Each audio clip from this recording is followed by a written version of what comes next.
जैसे कि ट्रेडर्स होते हैं, हम सब चाहते हैं कि हमें ऐसे स्नाइपर एंट्रीज मिले, पर असल में ऐसा होता कैसे है? तो इस वीडियो में मैं तुम्हें सिखाऊंगा सप्लाई और डिमांड की थ्योरीज, जिनका इस्तेमाल हम ऐसे स्नाइपर एंट्रीज लेने के लिए कर सकते हैं। साथ में zone refinement, multi time frame analysis और कैसे ये सब मिलकर तुम्हें परफेक्ट एंट्रीज दिलाते हैं। अब जोन रिफाइनमेंट में जाने से पहले ये ज़रूरी है कि तुम्हें सप्लाई और डिमांड के बेसिक्स पता हों। अगर पता है तो वीडियो में चैप्टर्स यूज करके आगे बढ़ जाओ, अगर नहीं तो अभी मैं समझा देता हूँ। तो डिमांड जोन एक ऐसा एरिया होता है जहां पहले प्राइस ने कंसोलिडेट किया होता है, उसके बाद एक स्ट्रॉन्ग अपवर्ड मूव आया होता है। जब हम कैंडलस्टिक चार्ट पर देखते हैं तो ये कैंडल कुछ ऐसा दिखेगा, एक कैंडल जो एक बड़ी अपवर्ड मूव के नीचे प्लेस होगा। अगर हम इसे एक जोन की तरह विजुलाइज करें तो वो एक बॉक्स जैसा दिखेगा। मेरा रूल ये है कि मैं इम्पल्स मूव से पहले वाली आखिरी कैंडल को यूज करता हूँ जोन ड्रॉ करने के लिए। तो मैं ऐसी साइडवेज कैंडल ढूंढता हूँ जिसके दोनों तरफ विक हो और मूवमेंट बहुत कम या ना के बराबर हो, ठीक उस बड़ी पुश से पहले। और डिमांड जोन का आइडिया ये है कि ये वो जगह है जहां पहले इंस्टीट्यूशनल बाइंग हुई थी, मतलब बड़े बड़े प्लेयर्स ने बहुत बड़ी क्वांटिटी में बाई किया था, इसलिए वहां से प्राइस में तेज उछाल आता है। ये जोन बेसिकली एक डिस्काउंट प्राइस दिखाता है, जहां से फ्यूचर में फिर से बाइंग आ सकती है अगर प्राइस वापस उस लेवल तक आता है। तो डिमांड जोन से हम तभी बाय करते हैं जब प्राइस वहां दोबारा आता है, क्योंकि हम एक्सपेक्ट करते हैं कि फिर से इंस्टीट्यूशनल बाइंग चालू होगी। अब जैसे कि तुमने गेस कर ही लिया होगा, सप्लाई जोन बिल्कुल वैसा ही है, पर उल्टी डायरेक्शन में। ये वो एरिया है जहां पहले प्राइस ने कंसोलिडेट किया था, फिर एक स्ट्रॉन्ग डाउनवर्ड मूव आया और इसे भी एक बॉक्स की तरह ड्रॉ किया जाता है। मैं यहां भी वही रूल फॉलो करता हूं, इम्पल्स मूव से पहले वाली आखिरी कैंडल से सप्लाई जोन मार्क करता हूं। ये वो जगह दिखाता है जहां पहले इंस्टीट्यूशनल सेलिंग हुई थी। इसे एक प्रीमियम प्राइस माना जाता है सेल करने के लिए। तो जब प्राइस दोबारा उस लेवल तक आएगा, हम एक्सपेक्ट करते हैं कि फिर से सेलिंग चालू होगी।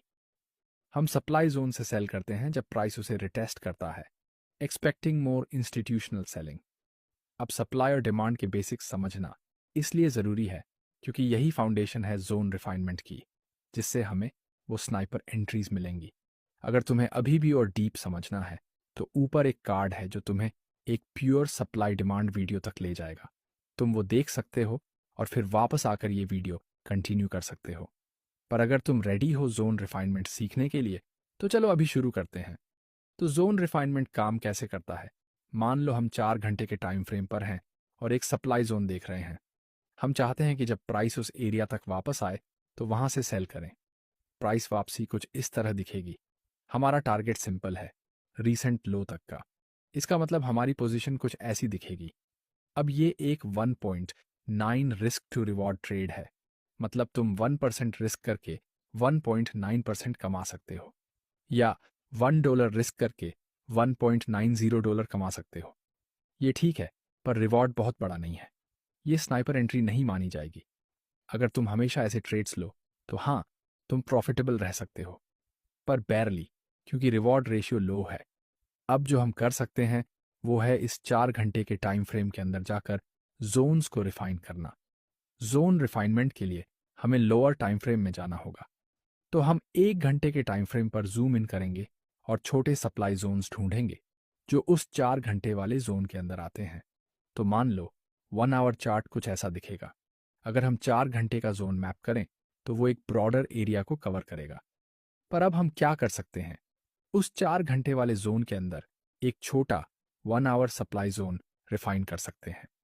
हमें वहां और इम्बैलेंस दिखता है और एक छोटा सप्लाई जोन दिखाई देता है जो ऊपर की तरफ है। अब इसका फायदा यह है कि हम इस रिफाइंड जोन से ट्रेड ले सकते हैं। अब देखो, इसी रिफाइनमेंट की वजह से हमारा रिस्क टू रिवॉर्ड काफ़ी इंप्रूव हो गया है। अगर हम फिर से 4 घंटे वाले चार्ट पर जाएं तो हमारा रिफाइंड जोन ऐसा दिखेगा और हमारी पोजीशन कुछ ऐसी होगी। सेम ट्रेड है, same target, same selling area, पर क्योंकि हमने रिफाइन किया, हमने उस 1.9 रिस्क रिवॉर्ड ट्रेड को बदलकर 6.25 रिस्क रिवॉर्ड बना दिया। मतलब तुम 1% रिस्क करके 6 गुना कमा सकते हो, या $1 रिस्क करके $6 कमा सकते हो। तो बेसिकली हम वही ट्रेड लेकर उसे ज़्यादा प्रॉफिटेबल बना रहे हैं और साथ में वो सुंदर सा स्नाइपर एंट्री भी मिल रहा है। अब चलो इसे एक रियल चार्ट पर देखते हैं। ये 4 आवर टाइम फ्रेम है, पेयर है NZDJPY। पर ऑनेस्टली ये स्ट्रैटेजी किसी भी एसेट पर काम करती है। मार्केट ने अभी अभी ट्रेंड डायरेक्शन बदला है और यहाँ हम देख रहे हैं एक ब्रेक ऑफ स्ट्रक्चर, जहाँ से हम लोअर लोज और लोअर हाइज से निकलकर हायर हाइज और होपफुली एक हायर लो बना रहे हैं, जहाँ से हम अपना ट्रेड लेंगे। बस यही है बेसिक ट्रेड कॉन्सेप्ट। अब हम वही टेक्निक यूज करने वाले हैं जो पिछली बार की थी। टारगेट की बात करें तो हम सिर्फ स्विंग हाई को देखेंगे। तो जैसा मैंने एग्जाम्पल में दिखाया था, हम बस वहीं से वहीं तक ट्रेड ढूंढ रहे हैं। ठीक है, अब हम लास्ट कैंडल मार्क कर सकते हैं, इम्पल्स से पहले की। यही हमारा डिमांड जोन होगा, जो इस केस में कुछ ऐसा दिखेगा। नॉट बैड, काफ़ी अच्छा सा डिमांड जोन लग रहा है। अगर हम अपनी लॉन्ग पोजीशन प्लॉट करें तो एंट्री यहाँ होगी, स्टॉप लॉस इसके नीचे और टारगेट ऊपर उस हाई तक। अब ये एक 3% का ट्रेड है, मतलब ये कोई ख़राब पोजीशन नहीं है। मैं इसे लेना पसंद करूंगा। यहाँ से एंट्री लेकर वहाँ तक ले जाया जा सकता है, लेकिन हम बात कर रहे हैं स्नाइपर एंट्रीज की। तो चलिए अब उस रूल को फॉलो करते हैं और 4 घंटे से 1 घंटे पर चलते हैं और देखते हैं कि क्या हमें और रिफाइंड अपॉर्चुनिटी मिलती है। जब हम आवरली टाइम फ्रेम पर आते हैं तो साफ दिखता है कि ज़्यादा कैंडल्स ओपन हो रही हैं। बेसिकली जब हम 4 घंटे से 1 घंटे पर आते हैं तो हर 4 घंटे की कैंडल के लिए हमें 4 1 घंटे के दिए मिलते हैं। अब हमारे पास 2 क्षेत्र हैं, एक मांगोन क्षेत्र यहाँ जो इम्पल्स से पहले की आखिरी दिए है, और एक नीचे जो बाजार का सबसे लो है और ये भी इम्पल्स से पहले की आखिरी कैंडल है। तो अब हम डिसाइड कर सकते हैं कि जोन रिफाइनमेंट कैसे करना है और रिस्क रिवॉर्ड को कैसे इंप्रूव किया जा सकता है। अभी के लिए हम ऊपर वाले जोन को हटा देते हैं और इस लोअर जोन पर फोकस करते हैं, क्योंकि यहीं पर हम अपनी hourly buy limit order refine कर सकते हैं। 4 घंटे की स्थिति पर हमें 3.08% मिल रहा था, लेकिन अगर हम एंट्री को इस जोन के ऊपर ले जाएं और बाकी ट्रेड सेम रखें तो अब हमें 5.5 का रिस्क रिवॉर्ड रेशियो मिल रहा है। यानी उसी ट्रेड में 2.5% और ऐड हो गया, और इसके लिए हमें बस इतना करना था कि 4 घंटे से 1 घंटे पर आना था और लेवल रिफाइन करना था। अब मैं वापस उस ऊपर वाले जोन पर जाना चाहता हूं, क्योंकि आपके दिमाग में ये सवाल आ सकता है कि इन 2 जोन्स में से कौन सा चुने। देखिए, कई बार जब आप लोअर टाइम फ्रेम पर आते हैं तो जो पहले एक जोन दिखता था उसमें मल्टीपल जोन्स नजर आने लगते हैं और चीजें थोड़ी ट्रिकी हो जाती हैं। अब इस सिचुएशन को हैंडल करने का एक सिंपल तरीका है, और नए पोजीशन पर मूव करने से पहले हम इसी पर जल्दी से बात करते हैं। अगर अब हमारे पास 2 जोन्स हैं और हमें नहीं पता कि ऑर्डर कहाँ लगाएं, तो सिंपल तरीका है, ऑर्डर को एक्सट्रीम जोन पर रखें। एक्सट्रीम जोन वो होता है जो प्राइस से सबसे दूर होता है, उस प्राइस मूवमेंट के लेग में। तो हमारे प्राइस मूवमेंट का लेग है इस लो से इस हाई तक। ये है बुलिश पुश। अब हम एक रिट्रेसमेंट अपॉर्चुनिटी ढूंढ रहे हैं ताकि हम वहां से बाय कर सकें।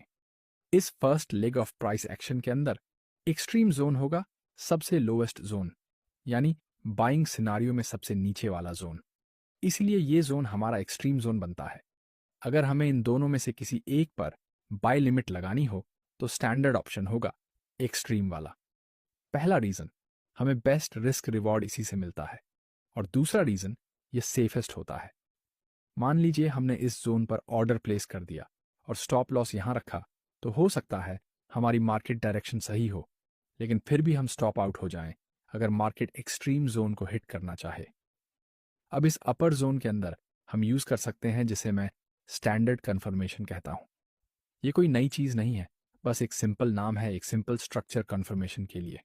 स्टैंडर्ड कन्फर्मेशन कुछ ऐसा दिखता है, जब मार्केट इस लेवल पर पहुंचे तो हम देखेंगे कि क्या लोअर टाइम फ्रेम स्ट्रक्चर हमारे बड़े ट्रेंड के साथ अलाइन हो रहा है। अब जब हम आवरली पर हैं तो हमें बड़े ट्रेंड के अंदर एक छोटा ट्रेंड दिखता है। हमें दिख रहा है हाई, फिर लोअर हाई, फिर लोअर लोअर, इसके बाद फिर एक और लोअर हाई और लोअर लोअर बना। अब इस पॉइंट पर हमें बेसिकली ये देखना है कि मार्केट वापस इस डिमांड जोन में आए और फिर एक नया हाई बनाए। अगर ऐसा हुआ, मान लीजिए मार्केट अभी जहां है वहीं से ये हो जाए, यानी यहां से नीचे आए, इस लेवल को रिटेस्ट करे और फिर इस पॉइंट के ऊपर पुश करे, ये कंफर्म करेगा कि टॉप जोन सच में एक अच्छा पोजीशन हो सकता है, क्योंकि इससे हमें ये पता चलेगा कि इस डिमांड जोन में इतनी स्ट्रांग बाइंग आ रही है जो ट्रेंड को रीशेप कर रही है। ठीक है, तो अगर हम प्रीवियस हाई के ऊपर पुश कर पाए तो ये बताता है कि इस जोन में वो ताकत है जो हमने पहले एक्सपेक्ट नहीं की थी, और इसका मतलब ये है कि अगर मार्केट वापस पुल बैक करे तो हम यहाँ से बाय पोजीशन ले सकते हैं। तो वहाँ से हम डिमांड आइडेंटिफाई करेंगे और उसी पॉइंट से बाय करेंगे ताकि ट्रेड को अपने टारगेट तक ले जा सके। जैसे ही मार्केट इस पॉइंट तक पहुंचे और यहाँ क्लोज करे, वो एक अच्छा सिग्नल होगा ये कंफर्म करने के लिए कि आप आराम से इस एरिया में बाय लिमिट लगा सकते हो। तो इस तरह से हम मल्टीपल जोन्स को हैंडल करते हैं। अब मैं आपको रियल एग्जांपल दिखाता हूं कि स्टैंडर्ड कंफर्मेशन रियलिटी में कैसे दिखती है। देखिए, हमारे पास एक डाउन ट्रेंडिंग मार्केट है, फिर हम नीचे आते हैं इस लो तक और यहां से एक पुश मिलता है ऊपर की तरफ। यही वो स्ट्रक्चरल शिफ्ट है जो हमें देखना होता है। तो जो पैटर्न हमें यहां मिला है, हमें बेसिकली यही पैटर्न छोटी टाइम फ्रेम पर रेप्लिकेट करना है। ठीक है, तो हम यही exact pattern lower time frame पर देखेंगे। अगर हमें ऐसा मिला तो हम कंफर्टेबली ऑर्डर प्लेस कर सकते हैं।